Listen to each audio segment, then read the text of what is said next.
Awesome. So without further ado, really wanted to bring out somebody who helped me get this all together. Honestly, I don't even know that I asked. He was like, I'm doing it. I was like, all right, sounds good. And he's done just a heck of a job. He does a lot for us in the background as well. Somebody who's extremely passionate about the format and what we do as a market format as a whole. Everybody please meet the head of marketing for our market format stores, Mr. John Steiner.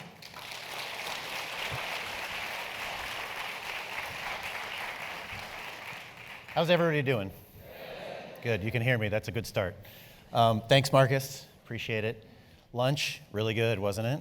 Yeah. You know what was better? Shannon Cohen. I was like blown away by her. I'm not an entrepreneur, I'm in awe of you guys. She called me an intrapreneur, which I thought was really cool. But it really inspired me, and I thought, man, that's cool, and also like impossible to follow. So I apologize now. I'm gonna do my best up here to keep you engaged. So who am I? John Steiner. I am the lead marketing manager for Meijer's Market Format stores, and I'm here today to talk about marketing, or as Alan called it earlier, the fun stuff. Now, marketing is confusing, and it can be complex, and it's changing all the time. If you are willing to grow and to learn and to wear a lot of hats, then Alan's right, and marketing can be a lot of fun. Speaking of fun, the definition of marketing is, no, I'm just kidding. I promise I won't be that boring. A better question anyway is, what is the power of marketing?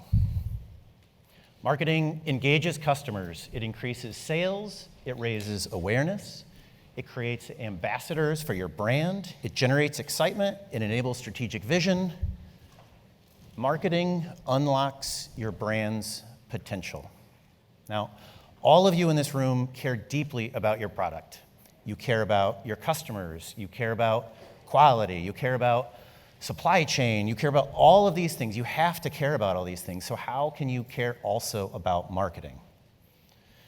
And the answer is because you have to. If you want to grow your product, if you want to grow your brand, you have to care about marketing.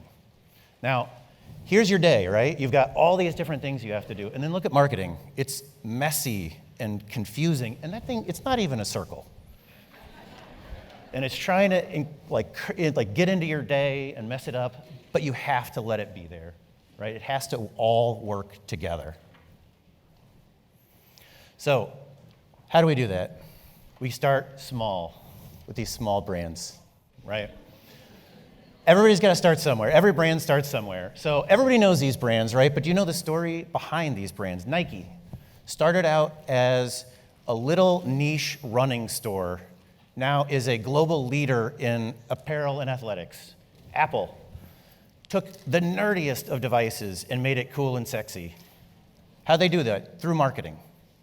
Pizza Hut, oldest pizza chain in America. Did you guys know that? Yeah. They took a little-known foreign food and made it into an American staple through marketing. So, how do you make your brand a success story? Through marketing. And we're going to do it by starting with the basics. Your name, your logo, your brand, and your channels. So we'll start off with name. What's in a name?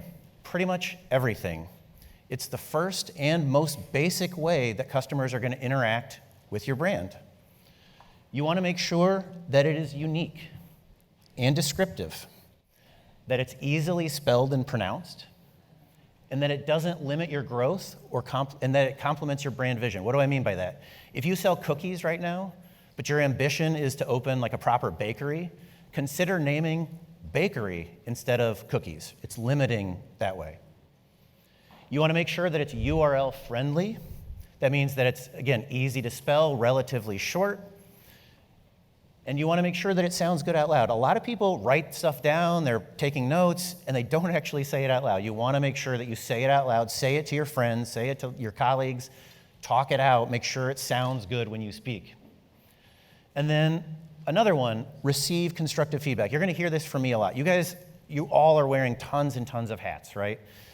and you're like doing so many things. Don't get into a bubble where you're just like only you. Seek out that feedback. You've got tons of peers right here in this room with you. Ask for feedback about all of your marketing, your names, your logos, all that stuff. One last tip. Don't forget to do your research. Let's say you come up with a name. You can't use that name because someone else is already using it, right? Do that research. Make sure you're Googling, you're looking up, there's a URL here, you can look up names.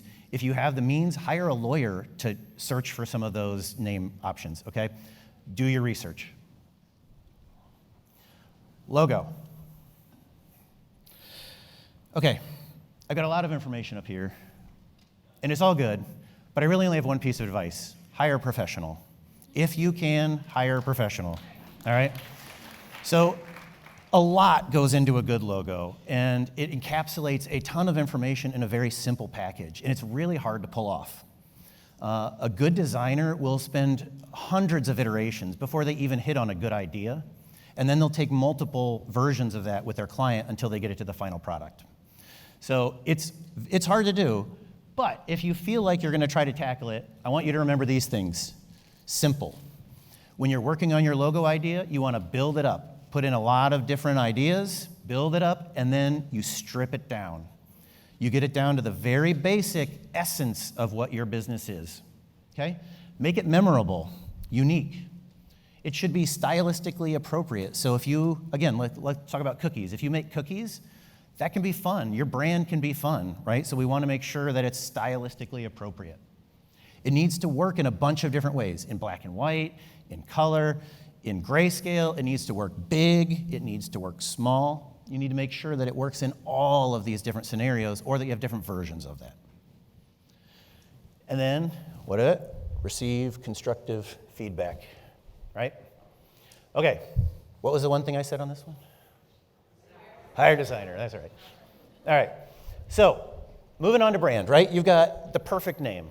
You've got a kick-ass logo. It's time to start thinking about your brand. So your brand is like, it's bigger than your logo, right? It's bigger even than your product. Marcus mentioned that earlier, that marketing is just as, if not more important than your product. So is your brand, okay? Your brand is everything. It's every single touch point that you have with your customers. So you want to make sure that you are being very, very thoughtful about how you build this ecosystem of your brand, okay? That includes things like your vision and culture. Who are you? Who are you as a person? That needs to be part of your brand. Logo, fonts, colors, advertising and marketing collateral, your packaging, your imagery, and your voice and copywriting. So copywriting is how you are writing out your social media posts, all that kind of stuff, the way you describe your product, everything encompasses your brand. All right? Okay, so you now have the greatest brand in the world, right? How do you get it out in front of your customers? You do it through channels. So social media, everybody knows about social media. Digital advertising, websites, e-com, demos, events, trade shows, PR, traditional advertising, non-traditional advertising. Shannon mentioned a really good one. I didn't put it on here, but she's absolutely right. Email marketing. All of these are fantastic channels that you can utilize. Now, how you utilize them, this is a new hat that you have to wear because you have to be the one that decides how you're gonna distribute your brand through these channels. All right, so before we move on, and just so you guys know, like, we're going over a lot, and it's like very high level right now, okay? So we're gonna have a chance to ask some questions. I just wanna remind everybody, you can scan that little thing, ask questions right now as we're going, and we'll answer some at the end. But this is designed to be a high level kind of talk through these things. But I did wanna do kind of a deep dive into social media because I think it's gonna be one of the most powerful and important channels that you guys are gonna use as a small business. So, what do you need to know? First, know your media. Instagram, Facebook, Twitter, all of these, that's X now, all these things, right? They have their own unique audiences, and they have their own unique tone, and they have their own unique rules about what can and can't be done in terms of marketing on them, okay? Next, Platform drives content. What do I mean by that? It means that if I post something on Facebook, it might do really well. If I post that same content on TikTok, it's going to fall flat. That means that you need to make your posts fit the platform as you go. You're going to need to version that stuff if you want to use these multiple platforms. Why? Because tone and style matter. If I post on Instagram, there's an algorithm that bumps my post if I'm using on-trend audio or I'm doing certain things visually that help. You're going to want to try to make sure that you're following along with each of these different platforms, trends, and algorithms. And then engagement is critical. So you're doing great on social media, right? But how do you keep it going? You engage with your customers that are engaging with you. If they like it, like them back. If they post a question, answer it. It's kind of like what Marcus was saying up here before. You have to be engaged with your customers if you want to get your social media really rolling. Last one, or no, second to last, quality over quantity. So I think 1 to 3 posts a week is plenty. You don't want to post too much and you don't want to post too little. Posting too much leads to fatigue, it leads to people being oversaturated, but you also want to stay in contact with your customers. So find that sweet spot that works for you and make sure that you're keeping up with that cadence. And then the last one, have fun, right? Social media, there's a lot of like do's and don'ts, but there are no rights and wrongs. So as you're going through your social media, don't get overwhelmed and say, oh, I can't post this because it's not exactly perfect. Just post it. And then learn from it, do it better the next time, and continue to improve as you go. Okay, one last thing I wanted to talk about before we move on a little bit. Who are you talking to? Your audience is critical to your marketing, right? You need to understand who your audience is. If you don't understand that, you're not going to go very far. I've heard from a lot of vendors when I say, well, who's your target audience? They say, everyone. And that's like a great idea, but it's not a reality and it's not going to help you target, right? So understanding who your target audience is, make a profile. Where do they live right now? What do they do for a job? What do they like and dislike, right? Who is that? Who's that target audience right now? Now, what does the target audience look like in the future? How is that going to change from who the target audience is right now? Make those profiles, literally write them out. Put like a stock picture of somebody up there. Understand that person thoroughly, and that will really, really, really help you target your marketing. Okay, so we've been talking a lot about kind of the basics of marketing at a high level, sort of a theoretical level maybe, but I did want to take a minute to talk about some practical things, okay? So the first one I want to talk about is sell sheets, pricing lists, business cards, and packaging. And we're going to go over these, again, at a high level, but I want to make sure that you guys are thinking about these. Okay, so sell sheets. A successful sell sheet is concise and compelling. Its point is to make your product look as good as possible. And you want to make sure that you're including things like your logo. You want to make sure your photos are there. Quality, good photos that make your product look great. Marketing copy, that's things like calls to action, that's things like taglines. And you want to make sure that it's persuasive and brief, right? This is a thing you hand to these guys that were sitting here before, and you say, here's my product. And it's a leave behind, right? They can remember what that is, they can remember what it looks like, and they're ready to go. But you also have pricing lists. So if the sell sheet is sort of about like the flash, then the pricing list is about the function, right? It's got to have all the information about your product that you need on it. So you want to make sure that it has things like your product's name, all the SKU information, descriptions of your product, the images, again, cost and retail prices, and then any like additional attributes that you may have. Both sell sheets and the other one are online. You can do tons and tons of Googling and just find like templates and kind of things that you need for these particular items. Last one, business cards. Believe it or not, still really valuable.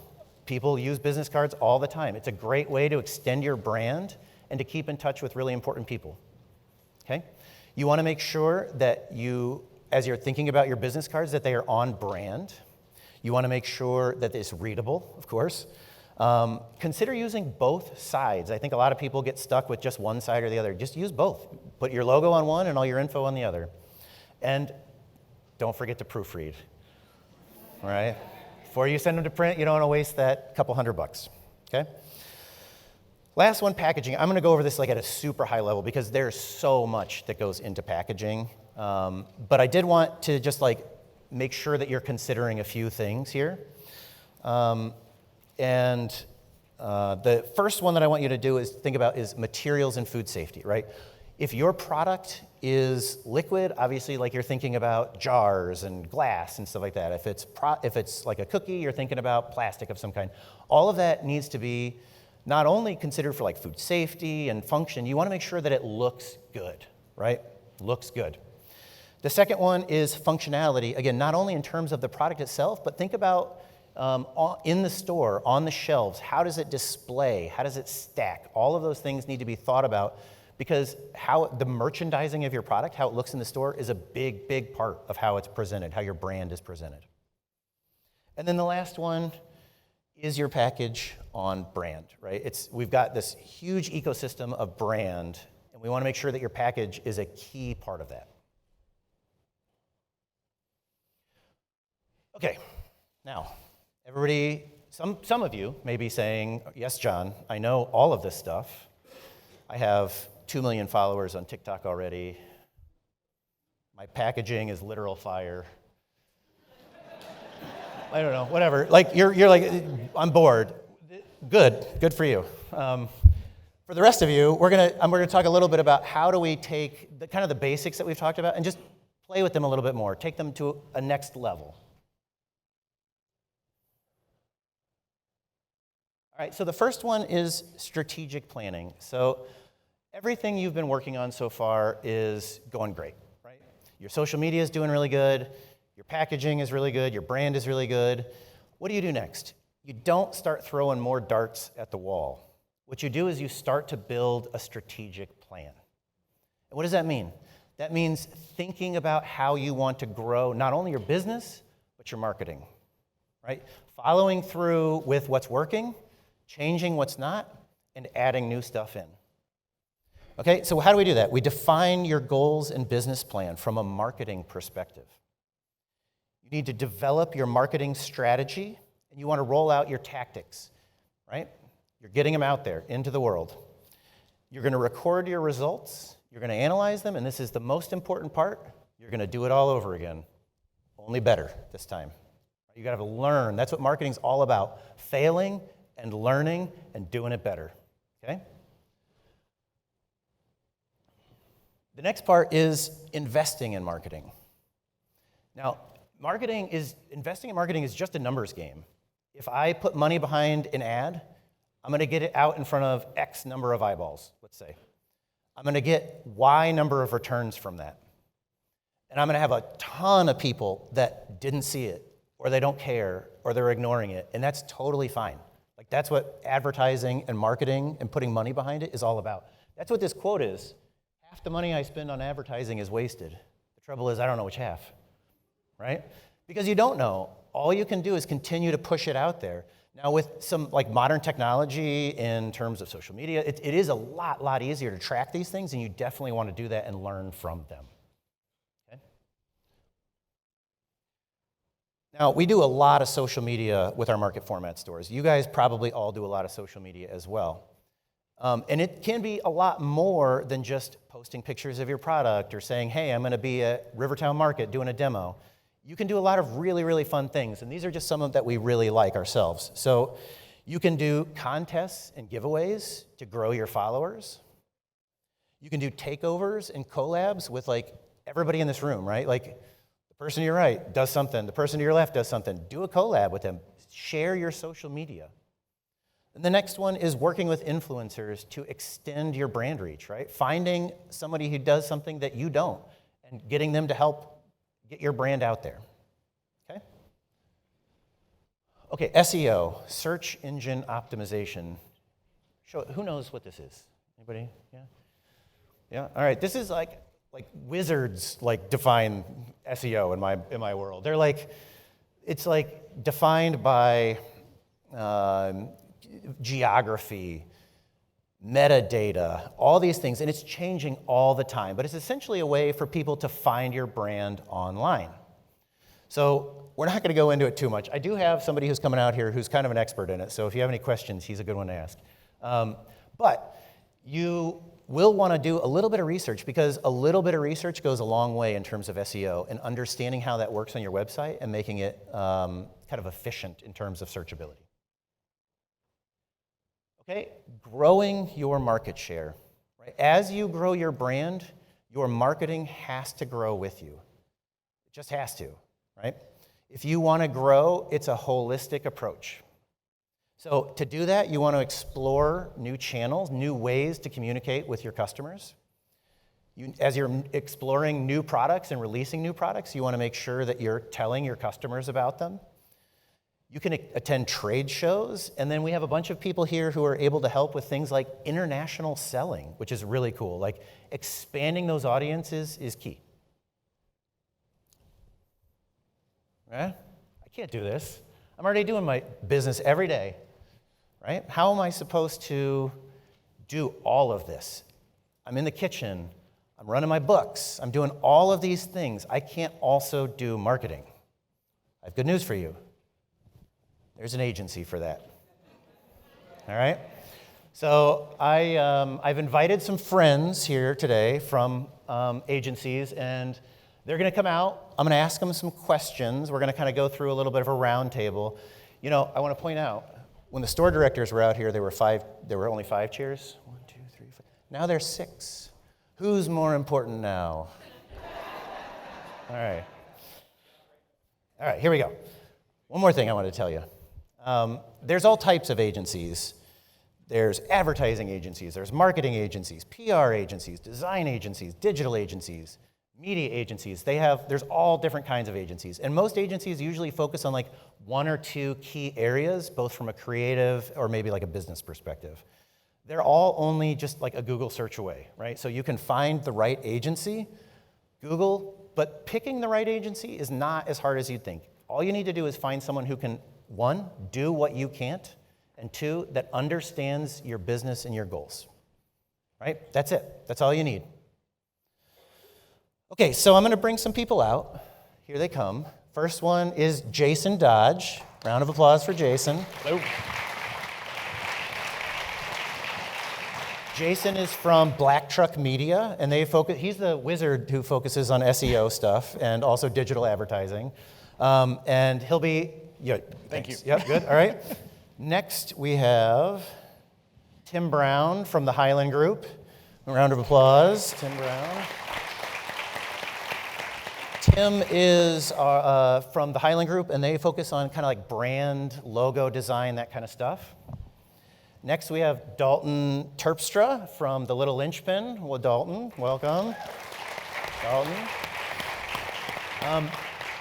Daltyn is one of our actually former marketing managers for our Market Format stores, a superstar, and she has taken her show on the road and does a lot of social media now support for brands just like you guys.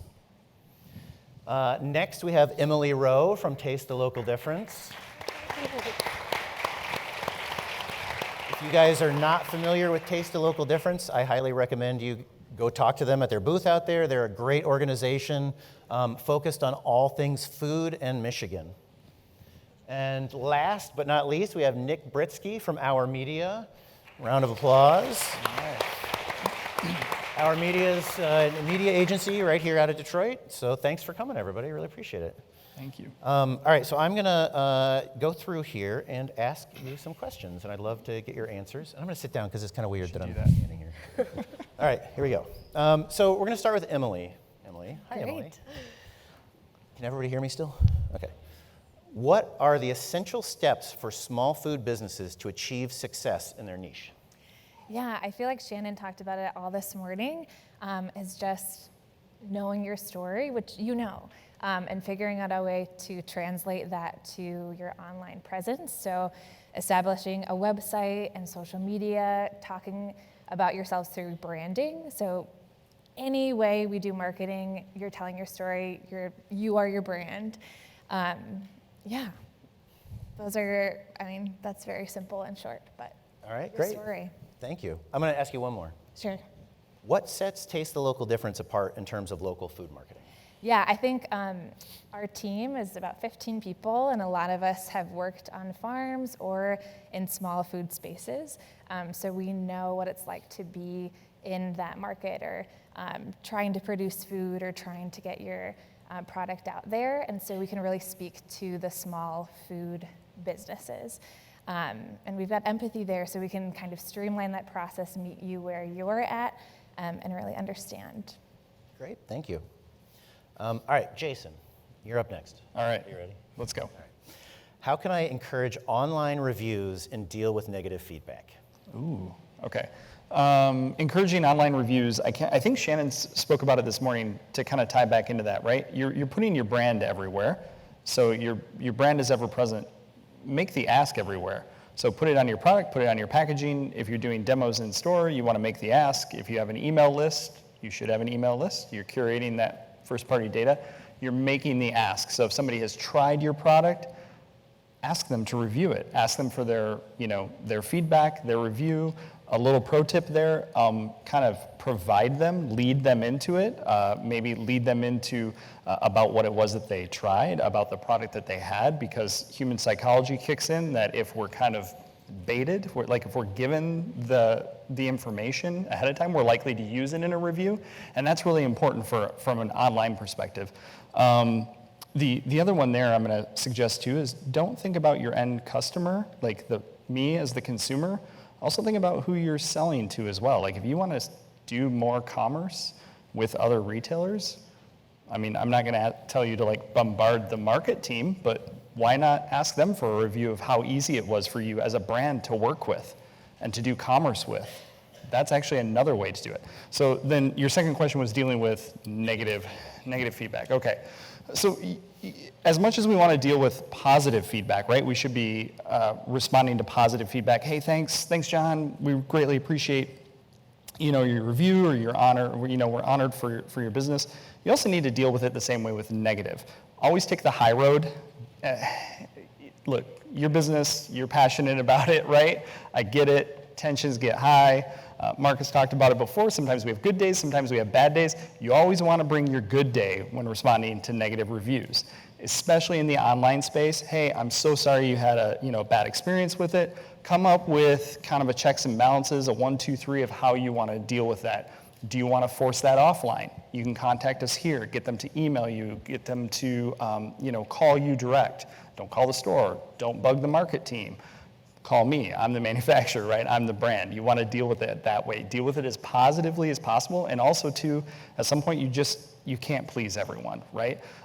Your best effort there is hopefully another customer comes to kind of your support there and kind of chimes in afterwards, because it's not so much the negative reviews. People want to see how you follow up with it as well. So if you handle it positively, usually that's going to go over a lot better.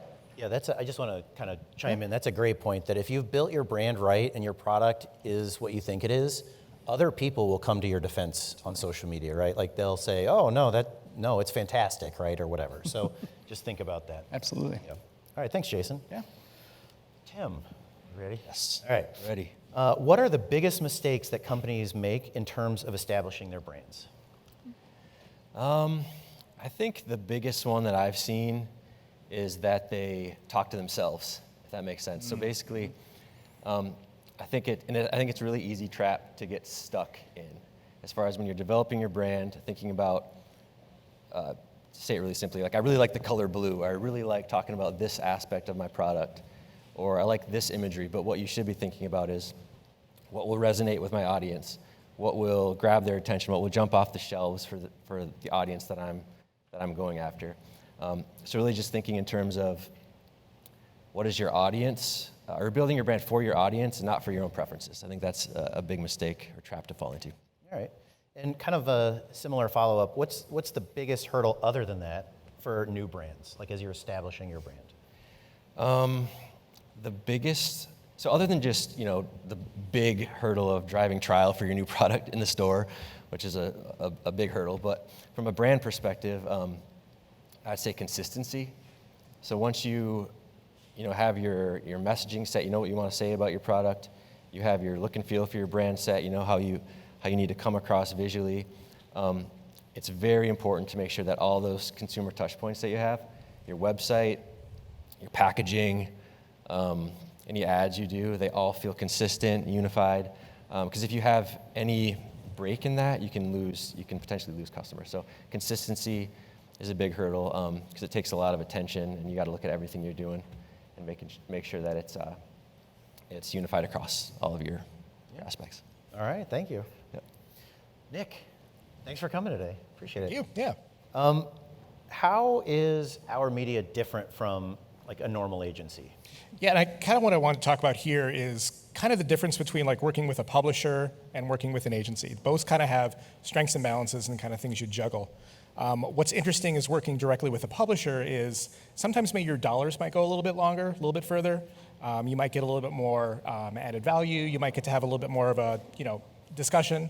But some of the things you gain with working with an agency is a lot more expertise. So maybe if you're not as comfortable kind of doing some of these things by yourself, an agency is going to have a lot more staff to kind of fill in some of the holes that maybe your team doesn't have. Whereas with a publisher, you might kind of stretch your bucks. So it's kind of like a juggle between which might make more sense for you depending on where you are in the life cycle. Okay. And kind of to follow up, what are your capabilities beyond just Our Magazine? I think a lot of people maybe are familiar with Our Magazine, but can you talk a little bit more about your other capabilities? Yeah, like Our Detroit is probably what most people know, maybe D-Business, but we have like 58 other magazines around the US, which is kind of like a quiet fact. We also do a lot of agency work. I'd say some of these folks are a little bit better at it, but we're certainly getting good at it. And like content production. So when you're thinking about your media mix, making sure that you're kind of hitting everything. You're focusing on social, you're focusing on SEO, you're focusing on content. Like all of that stuff kind of falls into the mix. And when you talk to like a publisher like us, there's things that we can help with, and we can say like, hey, here's our strength. Maybe we can do that video content for you. Maybe we can do that social for you. But maybe here's where you work with an agency because they would be more smart about that stuff. All right, thank you. All right, Dalton, last but not least. So how do I know when I'm ready to hire someone to help me with my social media? That's a great question, John. Thanks for asking it. I am curious, like how many people in this room are managing your own business's social media? Okay, a lot of you. So you spend a lot of time, right? Searching for trending audio, editing reels, thinking of ideas. It gets exhausting, I'm sure. And one of the things I always tell my clients is, if I could do something in 20 minutes that would take you 3 hours to do, what would you do with those other 3 hours? Right? Like what could you be doing in those 3 hours? Could you be meeting with Marcus at Rivertown, or meeting with John, or meeting with a buyer at Meijer, or another retailer? How could that time be better spent? Because it's not necessarily your time that's being used the most wisely. So that's really the first, I feel like, sign of this is not a good use of my time. I need to bring on somebody that can do it better, faster. All right. If I could ladder off that, like what's your time worth? Because you are the one that knows your business. If you're doing something that's a day-to-day thing that could easily be done by an expert in a third of the time, take advantage of that so you can do more with your time because you're the expert. Yep. Great, thank you. All right, Dalton, what are some things that I can do now if I'm not ready to hire someone to help on social media? Okay, definitely do a little audit of your website. Ensure that your links to your social media channels are accurate, that they're not broken links or old links. That's typically something that I see all the time. You can also go through and just ensure that your branding is consistent across your channels. So is your profile picture your logo, or is it a picture of you? I advise you to change it to your logo. Is your tagline the same across all of your channels? If you're not utilizing a business LinkedIn page, I would highly recommend that you do that. It's a very quick and easy way to add some credibility to your business, and it also takes literally 2 minutes to do. It's the fastest thing I've ever done in my life. Actually, one of my clients here probably can speak to that. So that's something that I would advise you to do today, is just kind of look at it and make sure that it's accurate, that things are working. People can find you. Yep, all right. Thank you. You guys don't forget, enter some questions in. I'm gonna encourage you to do that right now if you haven't done so. And I wanna just go through 2 more quick things. The first one is our kind of co-organizers here with MEDC, MDARD, the MSU Product Center. They have tons of resources. Some of them are very applicable to marketing. Don't forget to research and utilize those, okay? And then the next one, we've talked about it, is utilize each other. Shannon, I think, said, like, you guys all have a unique perspective on what it takes to be an entrepreneur and a hustler, right? So realize that you can lean on each other as a resource for marketing, as well as operational and other things, okay? So I just want to encourage you to build your network here. And then I'm going to go get some questions from you. You guys sit here, and I'm going to come back and ask you questions. Cool. Great. Oh, wait, over there. There are questions over here. Everyone having fun? Are they over there? This is where we take over. Yeah. Sorry. A little dance or something. Thanks. All right.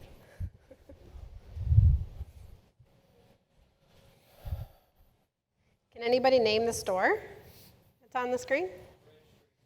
Mitch, that's cheating. That's like cheating. All right, this is, I think we're going to go Dalton with this one. Oh boy. What kind of marketing materials should I bring with me when I'm doing a demo in the store? Oh, this is like going back to my marketing manager Yeah. days here, John. I would say a business card and probably some kind of small takeaway. I mean, the thing that you want them to take away from your demo is your product, right? You want them to buy your product. So ideally, your packaging on your product is something that has your information on it, your social media channels, your branding, your kind of story. But if you wanted to have some kind of paper material, something small that's not going to, don't print it off an 8.5 by 11 or anything too large, something somebody could just toss in their bag, and then your business card in case you come across anybody that you want to give your card to. Important people have to grocery shop too, so it's always good to find those contacts when you can. Okay, thank you. All of these are for you, Dalton. I sense there's a need here. Yeah, that's good. So let's see. I'm building my brand presence. What is one thing I should not do on social? Tim, why don't you try to tackle that one? Building your brand presence. Yeah, I'm building my brand. As I'm building my brand presence, what is one thing I should not do on social? Nudity? That's definitely one. Thank you. I suppose it depends on what you're selling, but Do you want me to answer for you? Yeah, go ahead if you have something. Go. I have a thought on this. So since you're managing your social media channels, most of you, on your own, you probably have a line drawn, but it's probably a gray line between personal and professional, right, on your social media. How much do you show of your real life versus your business, and how do you, like Shannon even said it, right? They want to know who you are, not just what you sell. So finding ways that you can show your brand and your personality, but always remembering to tie it back to your brand. So if you're going to post a picture of your kid, can your kid be holding your product? Can your kid be using your product? Can they be like a cute little spokesperson? Then you can use them as a tax deduction. So finding ways that you can always bring it back to like the main core, I think, is a really key part of that as you're building it and trying to figure out that like gray area between. well, and also, you know, if your goal is to grow, then from day one, it's not I and me, it's us, we. If you start to use that language and just get into the habit of that, again, treating like, let's use Facebook for instance, it's your brand's Facebook page. You're communicating as the brand. So don't use I, don't use me, it's us, it's we. Even if you're one person, you're two people. Going back to Shannon's point earlier this morning, like, oh yeah, let me get you with Shannon in accounting. Like, yep, hold up. Like, that's fine. Yep, I don't want to say fake it till you make it, but you can. Another good thing to consider too is your mix of type of content. So I've heard a recent rule of an 80-20 rule. 80% of your content should be informative, educational, entertaining to your audience. 20% should be trying to sell them something. So how can you offer something that's useful and interesting for someone to watch or engage with, similar to what Shannon was also saying, of like, how do you break through the noise, right? You're competing for the attention span of people that really have a very short attention span. So remembering that your content's not always trying to push your product, but finding other ways to do it. Your social channel should be social, So it's thinking about what makes you different as a brand. So if you can put that personality piece without having too much of you, I think that helps because it separates you and makes you seem like a product that people want to like. So I love that 80-20 rule. Can I jump in on I this like one this too, like John? conversation. This is fantastic. I would just say just one more thing. What I would say, I guess, is try not to just completely wing it. I think the one thing we tell our clients is have a plan, and really what we normally build out in that situation is a messaging framework. And it can be pretty simple. I think the best way to start something like that is to just really nail down what's your positioning, right? Broadly, how do you want people to think about your brand? And the more you can kind of nail that down to what we consider like our single most important thing. So if someone's going to look at your brand, and they can only take away one thing from your brand, what's that one thing you want them to know? What's that one core little golden nugget that will help people make the decision to buy? If you can nail that down and then just develop these kind of supporting messages that basically are proof points as to why that positioning is true, and you can talk about those things on social, that gives you a good framework of what to post about, basically. Not that it all needs to be really structured. You can do things in the moment because it is social, but that'll give you a good framework to start with. Yeah, great. All right, thanks. Anybody else? No? Okay. Jason. Yeah. What is the future of AI in marketing? I was waiting for the AI. I was waiting for it. Look at that. All right. The future is unknown. I mean, that's really what it is. And as really as a, my background is in search marketing as an SEO for 20 years. So, and our standard canned response is, it depends. And that's a running joke in my industry, but it really does depend. And there's a lot of unknowns. So here's how I view AI. I can't tell you what the future is because I think it's unknown, and that's going to be determined with, truthfully, probably what happens in Capitol Hill over the next few weeks. But you have to think of AI as the smart friend in the room, right? Which is also sometimes not the friend that you want to listen to all the time, right? Usually the loudest person in the room isn't exactly the person you want to follow all the time. So, but think of AI, we'll use ChatGPT as an example. Google has Bard. I won't get into the other advances and stuff that they're working on. Then you can get into all the generative AI around imagery and things of that nature. These things aren't perfect, right? ChatGPT is from a generative AI perspective, is a large language model. All it is doing is predicting, it's a predictive model, the next word that an individual might use or want to hear. So it's not telling you something that you don't know. You can go and research these things. It's just going to help you speed that up. So use it as a tool, but don't take it verbatim. Don't copy and paste it. You need to make these things your own. But if you're searching for ideas on what to post on social, you want to come up with a content calendar, and you have no idea where to start. Give it some descriptors on your business. Give it descriptors on your positioning statement and what you're really good at and what you want to be known for, and leverage it for its power as a research tool, but don't use it verbatim. So where I think that the direction of it's going to be is certainly for those of us who are small business owners, is you're just going to see it injected into every tool and every platform, right? You're going to see it in Canva. So, your $150 a year subscription to Canva Pro has AI built into it to help you iterate on your designs, right?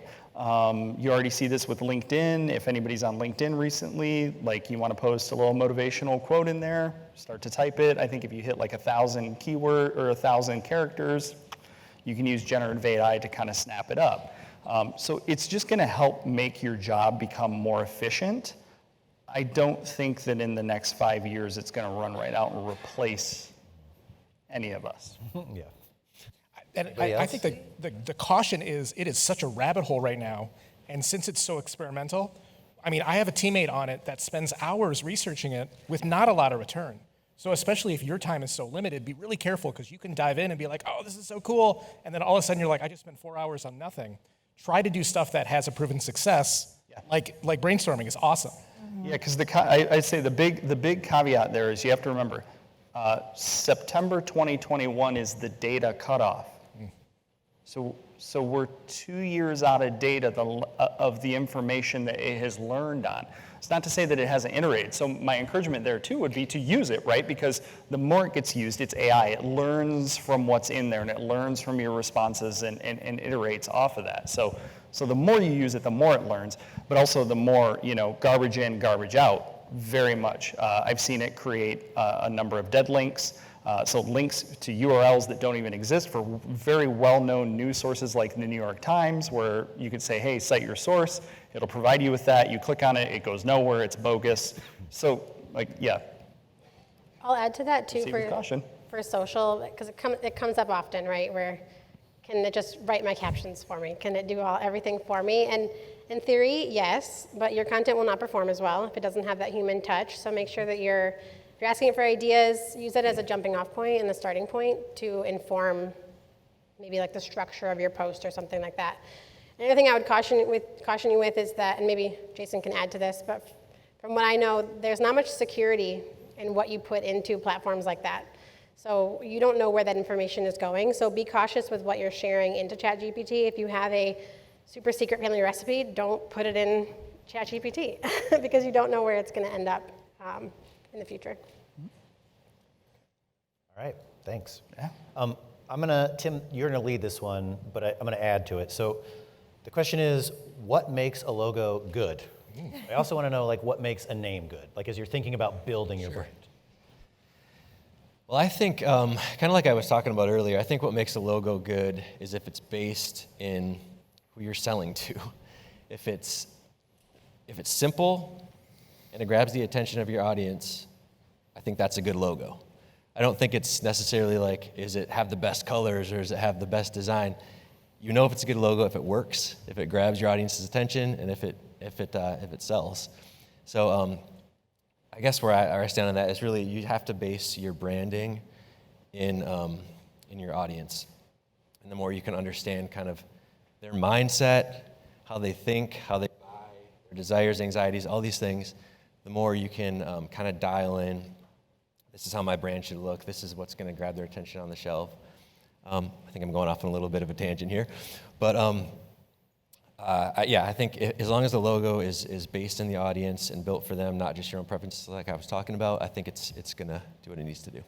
I feel like being open to feedback, especially in the beginning stages, and asking your family, your friends, or just your community around you, like, who am I? Like, what do you think of this? And like you said, if it's like clean, like you want to know what you're selling. If you're like looking through to figure out what this is, like maybe that's not the right fit. But some brands do like eclectic, like lots of word and verbiage. But again, yeah, knowing your audience is huge. But get that feedback first. That's a really good point. And my creative director's in the room too, so he's probably looking at me hoping I say the right things here. But I think it really is something to consider when you're making a logo, not to get too much in there.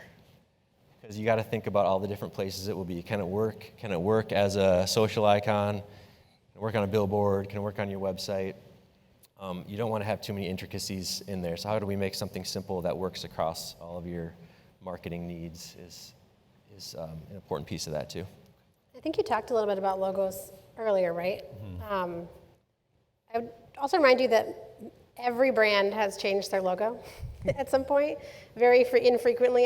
Maybe Meijer Market is a good example. That logo has stayed since the beginning, but many brands go through iterations and they adjust and they change and they tweak as they go. So what your logo is today does not necessarily have to be what your logo is in 10 years from now. Yeah, that's a great point. I just like, it ties back to what I was saying a couple times, is like, do it. Don't be afraid to do it, and then learn from it and do it better, right? And it applies to your logo too. You don't want to change your logo every week, but you want to, if you feel like it needs a refresh, it might need a refresh, and it's okay to do that. Just to add to that, I learned this really early on in Black Truck was you're going to hopefully have different iterations of it. So while we have very set brand standard colors in terms of the gray tones and the orange tones, you can tell I'm not a designer. But we also have a reverse of that too. So we have it in a black with a transparent background or white with, because we don't know what it's going to be used on. I know that the orange does not embroider well.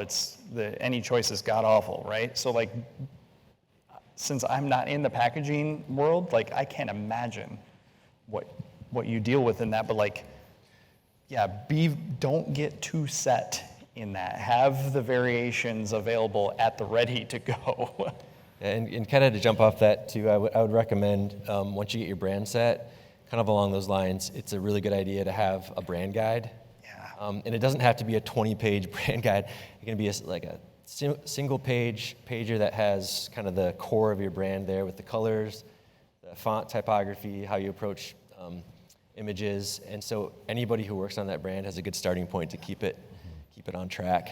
That's a good point too, and I probably should have put that in my presentation, but it also helps keep you on track with regard to your brand. So, And there are big brands that don't have brand guides. Yeah. So that's a great place to start, is like putting that thought into this stuff. yep. All right, this is we'll make this an open question. How do you know if an ambassador or an influencer is right for your business brand? Is their big following enough?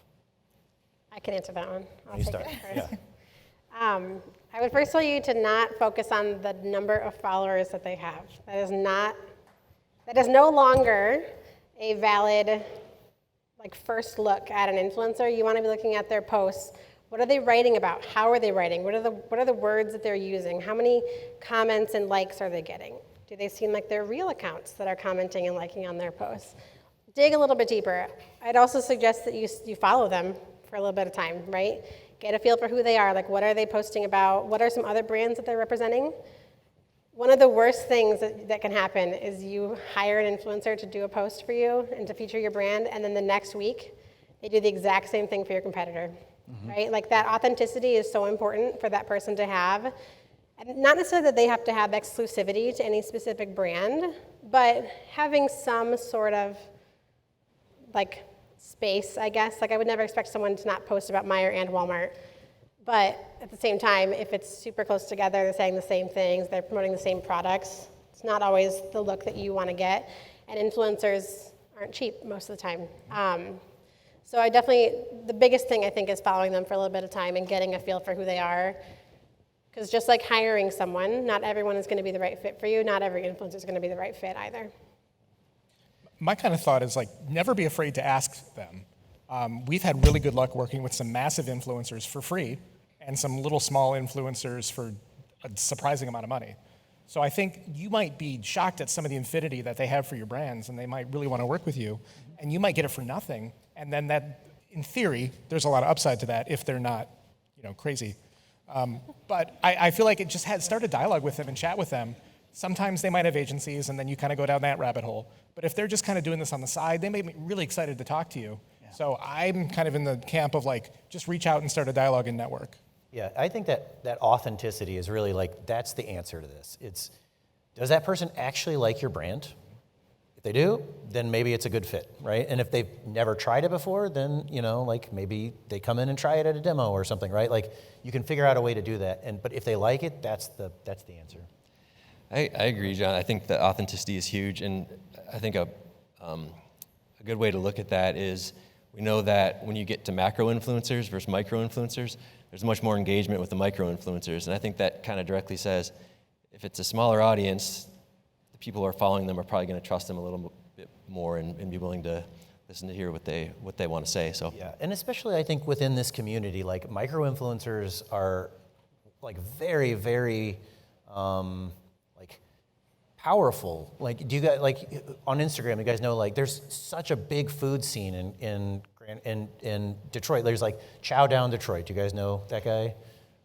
Anybody know Chow Down Detroit? Okay, yeah. So there's tons and tons of. I mean, he's huge, but there's tons of little influencers too that are probably very, very happy to authentically say yes, I love that, and that's one of the great things about being in Michigan is we have such a huge food culture here. I'll add on there two things. First, a big sticking point for me, I'm definitely with you, micro and nano influencers, especially small businesses, craft food, things like that. If you're looking, and there were a number of folks from the market stores talking about it, right? They want to work with localized business, right, in the community. So who are those people that are in your community that have influence? Influence just isn't social media. So what I want you to do, my big suggestion is take that, set that on the shelf. Influence isn't just social media because, look, if Facebook went away tomorrow, are you going to put all your stock in that? No. I would be looking to see if those influencers have a website. Are they blogging? Are they actively generating content that is going to be much more evergreen, that can be repurposed? Because what you want to do is you want to, and if this is the key takeaway, that's awesome. You want to generate content once and distribute forever. You want to look at all the different ways that it can be used. And if it's in a blog post, they can use it. It can be shared across multiple channels. It's also going to build authority from an SEO perspective, a local SEO authority, which is how people like on the Meijer Market Format stores are going to find you, because you're near them, you're by them. The other one is, which Daltyn probably, or Nick was probably really good to talk about this, is what's your policy? What are you going to expect from them? Is it a contract? Is it an agreement? What's your, maybe it's not formalized, but make sure you have a process to go through that you're like, this is how I'm going to vet them, this is what we're going to give them, and this is what we expect to get in return. I mean, it's a business, this is a business deal. Now, there's probably some smaller, scrappier, real small influencers that maybe it's not like that, but you want to go into it with your business hat on and say, what's in this for me, as well as what's in it for them. And setting expectations too, because I think that's good for both sides. It's saying like, hey, we want you to post, we want you to do a video, we want you to do this, and that helps on both sides, so no one's just like, I thought you were going to do this. That definitely helps, even again for the big brands that don't do that. Sure. I'd also add, when you're looking at influencers, typically you do look at the follower count first.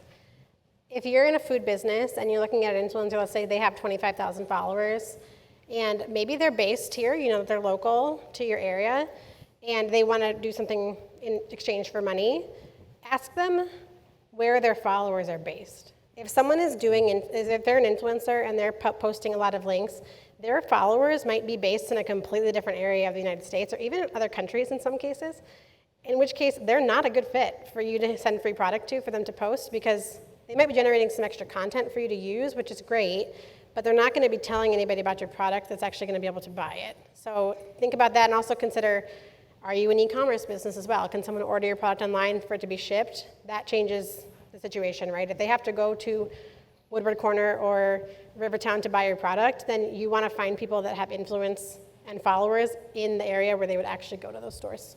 Are you? I want to go to, oh yeah. I was just going to say, are you familiar with anybody, like, instead of the exchange of money and trading paper, is there anybody doing this where it's like, hey, yeah, so what we do is, like, I may not charge a speaker fee, but what I'd like you to do is to make a charitable donation to X. Like, is there anybody doing that from a product side perspective to say, hey, we actually don't pay our influencers, but this is how we approach it. We actually want to support the community we work, live, et cetera, in. So that's what we expect of our influencers, is that you participate in that as well. Like, that would be a real, get it away from the financial side. I want to ask one more quick question because we're starting to run out of time, but I think this is it's an interesting one. What if your story isn't interesting? Right? We said before, your brand is your story, but what if you don't have an interesting story? I think that's where a brand comes in. That's literally what a brand is for.